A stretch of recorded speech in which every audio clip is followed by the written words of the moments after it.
आप साहब इकराम की गलतियां क्यों पकड़ते हैं जबकि साहबा जन्नती हैं?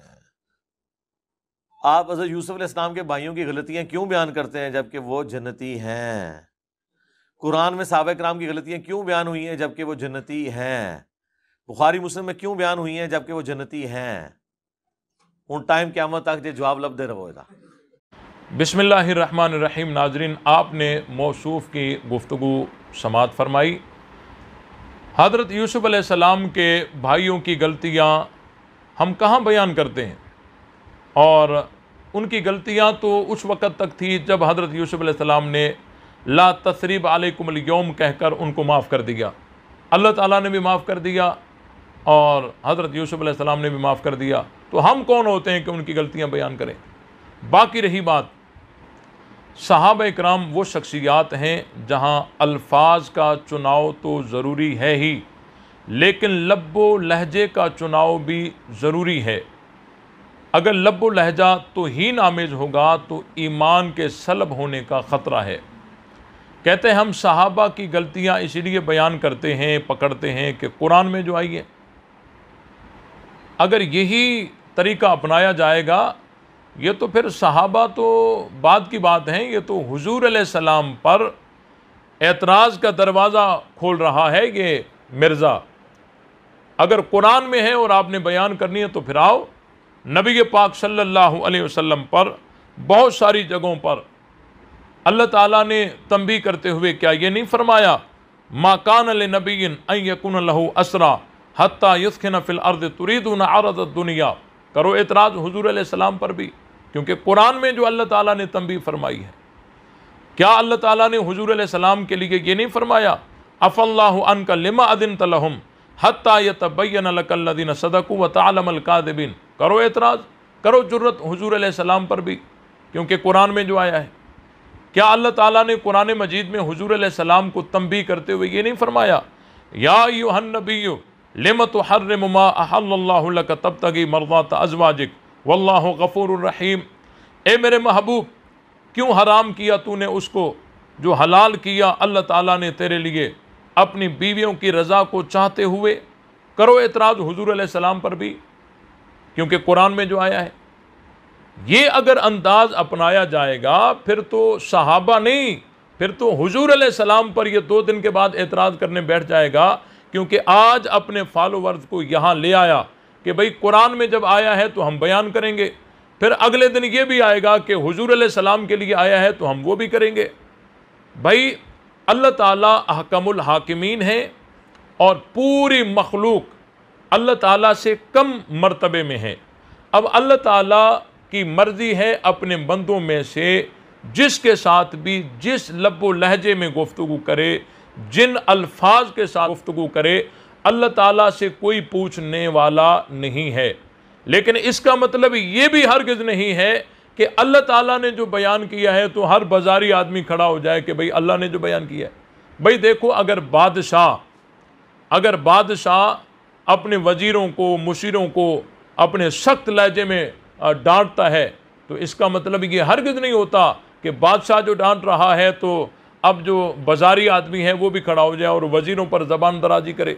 भाई अल्लाह ताला ने कहीं अपने महबूब नबी हज़रत मुहम्मदुर रसूलुल्लाह सल्लल्लाहु अलैहि वसल्लम को तंबीह करते हुए बहुत सारी सख्त जुमले इरशाद फरमाए हैं, और इसी तरह सहाबा इकराम के बारे में भी अगर कहीं ऐसा आया है तो ये अल्लाह की तरफ से है। इसका मतलब ये नहीं है कि हर बाजारी आदमी सहाबा इकराम पर ज़बान दराजी शुरू कर दे।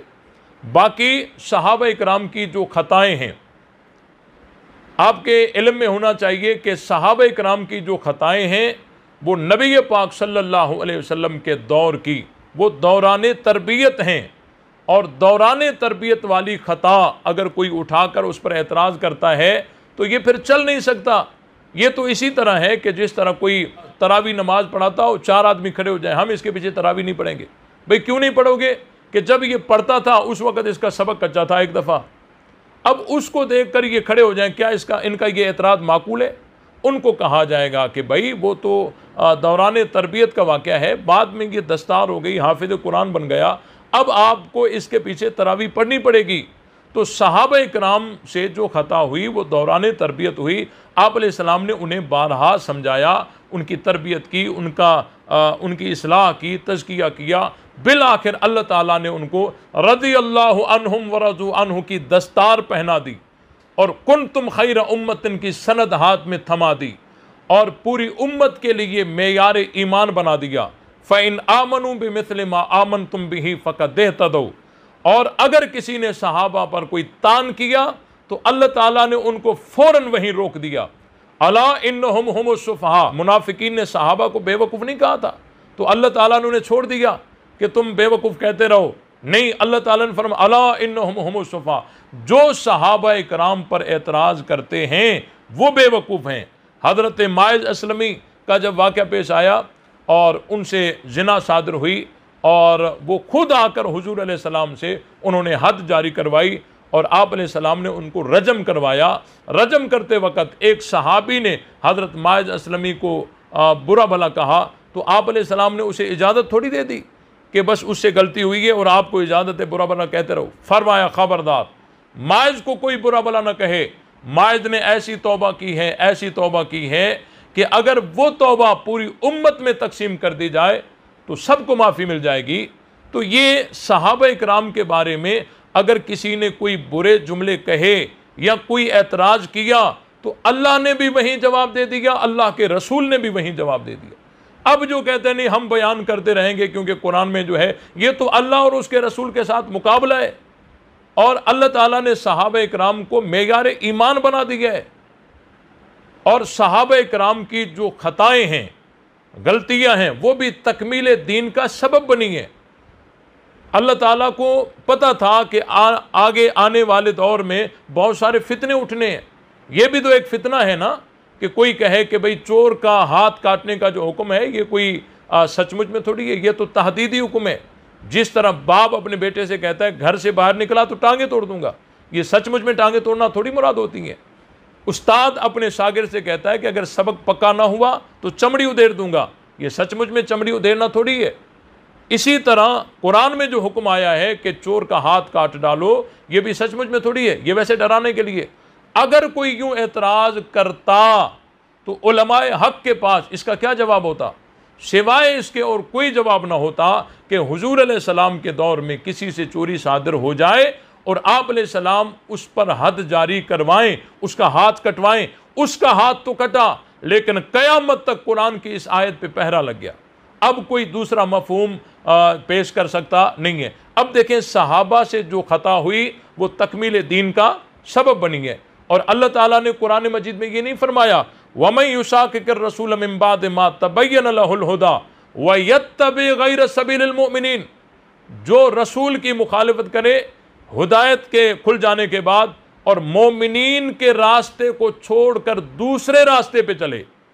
यहाँ वयत्तबे गैर सबील रसूल भी तो हो सकता था, सबीलिल्लाह भी तो हो सकता था, लेकिन अल्लाह ने वयत्तबे गैर सबीलिल मुमिनीन, तो उस वक़्त मोमिनीन कौन थे? सहाबा इकराम थे।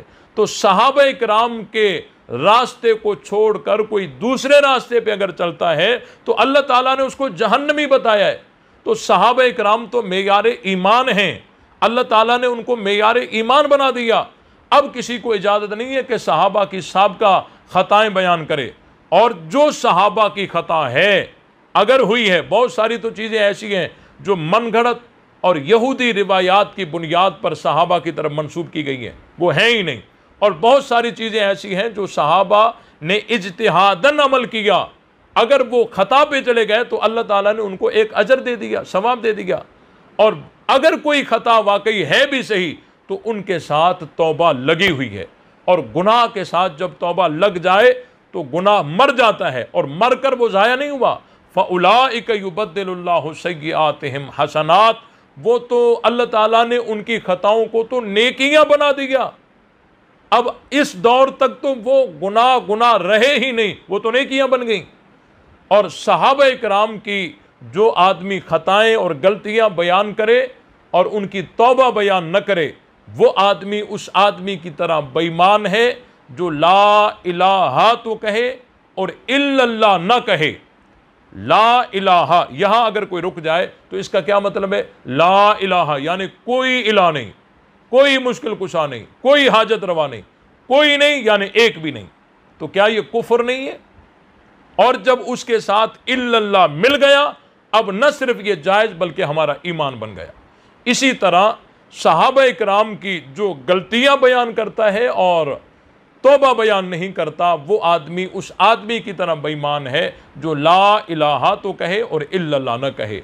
अल्लाह ताला हम सबको हक समझ